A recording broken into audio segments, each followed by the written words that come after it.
Assalamu alaikum. Алейкум ассалам рахматуллахи ва баракатух. Устаз, мен сизге могу багымдат намаз боюнча бир 3-4 суроо берейин деген элем.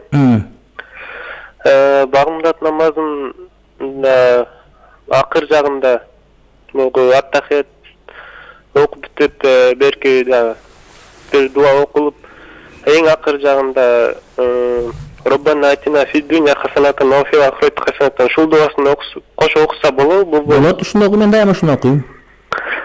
Мисал үчүн сүннөттүн акыр жагында, анан кийин парздын акыр жагында. Бардык намаздын акыр жагында тең ушуну окуйм, ооба. Эң сонунда. Биз мен Москвадан чалып атам, Москвада бир квартирада азыр 3 болуп калдык, 3-үбүз эртең менен багымдат окуйбуз да. Алхамдулилlah. Места тар болгон үчүн бири-бирибизге өтө мындай жакын болуп калабыз да, ошол туура эле болуп калат. Мындай денебиз бири-бирибизге тийбейт, бирок сапта турганда тийип окуш керек го. Сапта турган дене бири-биринен даллар мүрөлө тийип турат. Эчтеке болбойт анда.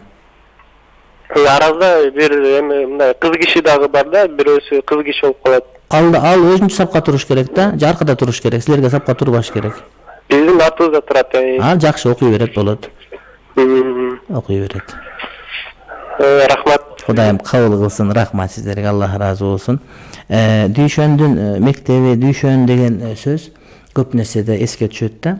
Ошол убакта окутулган окуу кандай болгон дегендей, азыркы ошол жаңы намаз үйрөнүп атканда, жаңы орозо кармап атканда кээде натура иштер болот, бирок ошолордун бардыгын натура деп айтып адам көңүлүн ооруткун келбейт, анткени бара-бара бардыгы ордуна келет. Көч бара-бара түзөлөт деген сөз бар. Ошондуктан кээ бир илим алгандар, башкалар мындай бир айтылган сөздөрдү туура эмес түшүнүп калып, анан ошондон туура эмес өкүм чыгарбаш керек. Келген адамдардын бардыгына туура багыт бере берсек, акырында отуруп бардыгы ордуна келет. Пайгамбарыбыз алейхиссаламдын убагында бир адам келип, ажлыкты мындай кылып алды, ла харач. Тигинде кандай адам келбесин, эч нерсе эмес, улап кет деп оңдоп атты Пайгамбарыбыз алейхиссалам. Кийинчерээк фикх деген илим пайда болду, болбойт деген айтылынды. Ошон үчүн жаңы исламга келип аткан, жаңы мындай таргып болуп, адамдарды мындай көңүлүн оорутуп албастан ошолорго акырындык менен мамиле кылсак, айрыкча молдокелерге айтылган осуят кайрылуу, иншалла мен ойлойм бардыгы жакшы болот деп. Көп адамдар билеке өзүбүз дагы биз жаңы намаз окуп жүргөндө ошондо кээ бир нерсени балким туура эмес кылып алчубуз, анан кийинчерээк барып оңдолду. Ошон үчүн негизги нерсе адамдар ыйманга келип калуусу, намазга жыгылып калуусу. Ал эми калгандарынын бардыгы оңдоло турган маселе.